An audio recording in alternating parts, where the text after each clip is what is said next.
Para poder hacer una actividad de restauración de manera adecuada, será siempre importante empezar por definir un ecosistema de referencia. Pero para esto, pues, nosotros tenemos que formularnos algunas preguntas para iniciar este proyecto de restauración. Primero, ¿cuál es el ecosistema o comunidad que vamos a restaurar? Es una pregunta que tenemos que darle respuesta, ¿sí? ¿Y cuáles son las condiciones de referencia hacia dónde se va a encaminar el proyecto de restauración?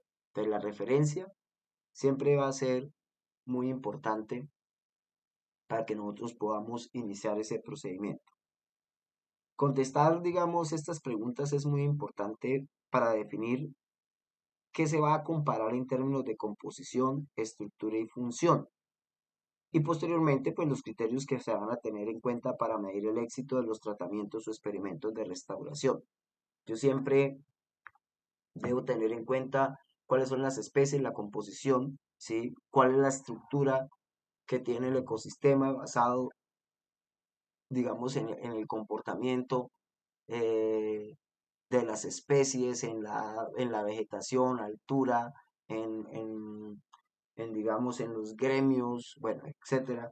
Y la función es cómo está el ecosistema en términos, digamos, de su dinámica, ¿sí? Entonces, hay modelos para ello, para poderlos evaluar. Entonces, yo puedo aplicar modelos de diversidad donde yo pueda evaluar la composición, la estructura y la función.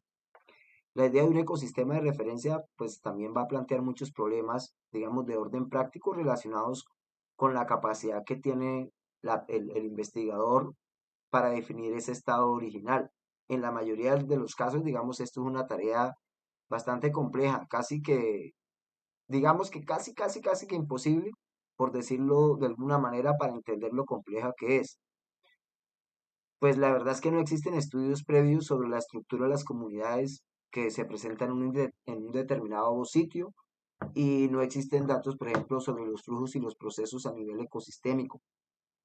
En buena parte de los casos solo se tiene un listado taxonómico aproximado de algunas especies y, digamos, la posible distribución que ellas puedan tener, pero no existe un estudio ecológico local ni regional, digamos, de la vegetación que nos pudiera dar idea de lo que en un momento dado existió en ese determinado lugar. También es de aclarar que la influencia humana sobre estos ecosistemas puede, digamos, partir o datar de siglos atrás y nuestra capacidad para diferenciar los procesos y las estructuras naturales puede ser limitada de lo que ha ocurrido en el tiempo.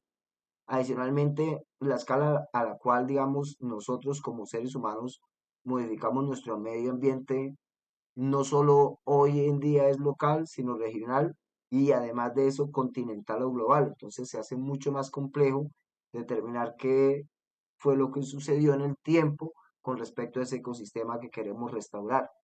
Entonces, en este sentido, los procesos como el cambio climático global, las invasiones de especies afectan ecosistemas en lugares que aún consideramos naturales o no intervenidos y eso pues también va a hacerlo más complejo. Otro problema de carácter práctico con establecer ese ecosistema de referencia está básicamente relacionado con la definición de lo que es el ecosistema original, es decir, cómo estaba el ecosistema antes de los disturbios. Asumir que alguna vez el sistema ha sido, digamos, dañado y cuáles eran las condiciones ecológicas que se presentaban o se presentaron en ese momento, las iniciales, ¿sí? Y de esa manera, pues, tener en cuenta cuáles son las condiciones ecológicas requeridas para restablecer ese sistema original.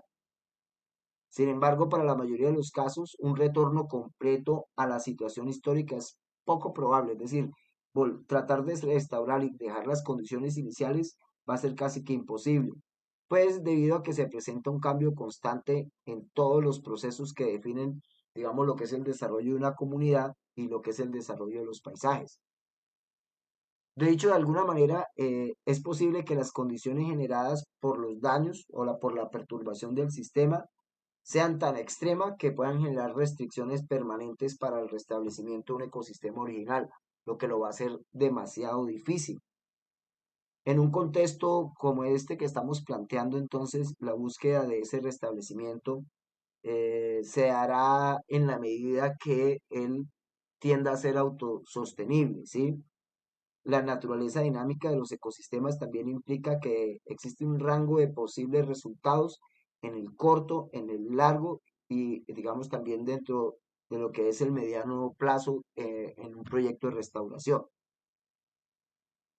Entonces, nosotros deberíamos prácticamente enfocar, ¿sí?, esa restauración y tener en cuenta que para hallar esas características de ese ecosistema de referencia, deberíamos entonces hacer referencia, por ejemplo, a trabajos paleoecológicos que se hayan hecho a nivel regional, reconstrucción de datos históricos, por ejemplo, leer crónicas, viajeros, naturalistas, etcétera, ¿sí?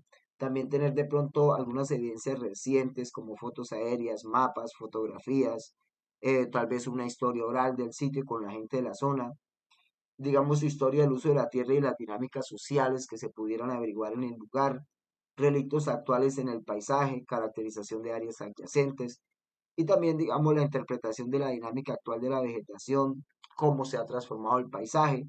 Eso podríamos, digamos, nosotros tratar de establecerlo.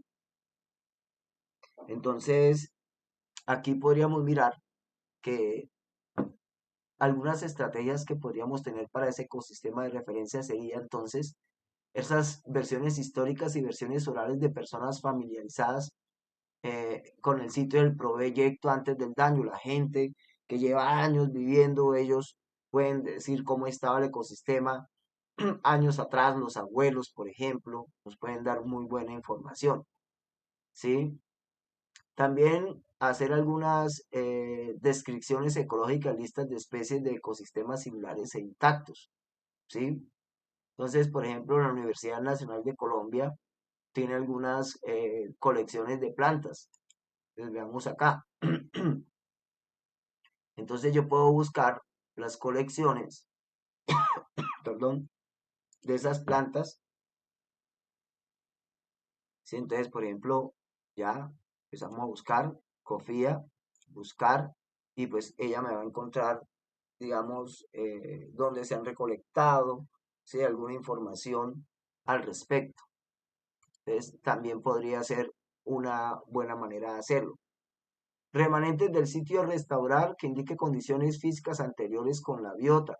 Entonces podríamos hacer análisis multitemporales utilizando ArcGIS, QGIS, Explorer, algún tipo de programa. También, digamos, fotografías históricas y recientes, tanto de áreas terrestres, ¿sí?, del proyecto y, digamos, teniendo en cuenta imágenes o datos anteriores que se puedan tener del sitio, donde podemos conseguir, digamos, información. Podríamos, por ejemplo, entrar al IGAT, ¿sí? Entonces ya estando en el IGAT, tenemos el ordenamiento territorial, tenemos el tema de cartografía y geografía, ¿sí? También tenemos el tema del Instituto Colombiano de Datos Espaciales, algo de geodesia, datos abiertos que podamos buscar, ¿sí? Portal Geográfico Nacional, toda esta información nos la aporta, digamos, el IGAD y podemos tratar de buscar información de referencia allí. También, digamos, en los reportes que tenga el Instituto Alexander von Humboldt con respecto a biota, también podríamos encontrar ahí información, ¿sí? Digamos, de interés. Entonces ahí vamos a ver que tenemos algunas publicaciones, la revista Biota Colombiana, Biodiversidad en la Práctica, portal de revista, ¿sí? Hay algunas publicaciones que nosotros pudiéramos revisar, ¿sí?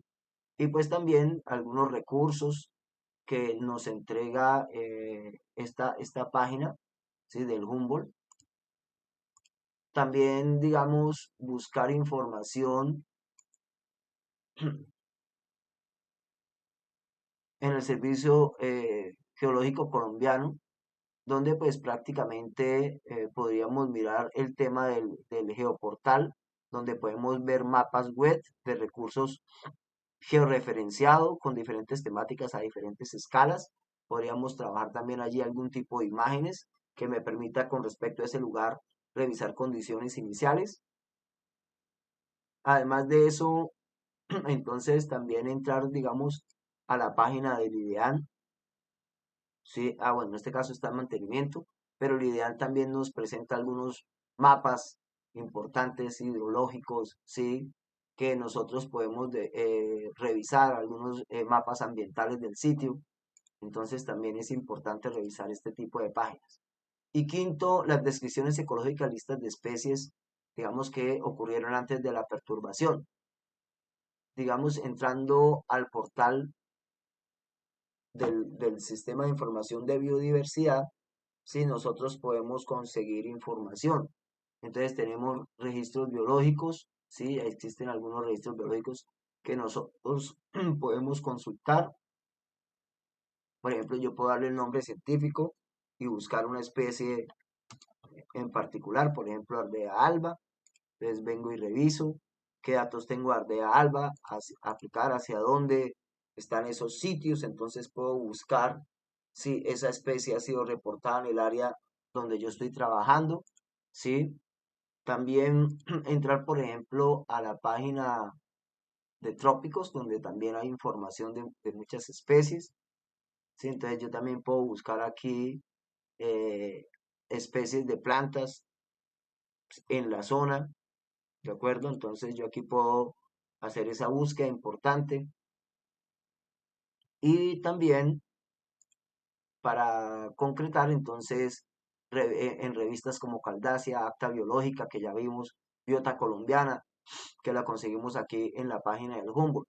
Entonces, con todo esto, nosotros podemos generar una referencia para tratar de abordar las condiciones iniciales del ecosistema.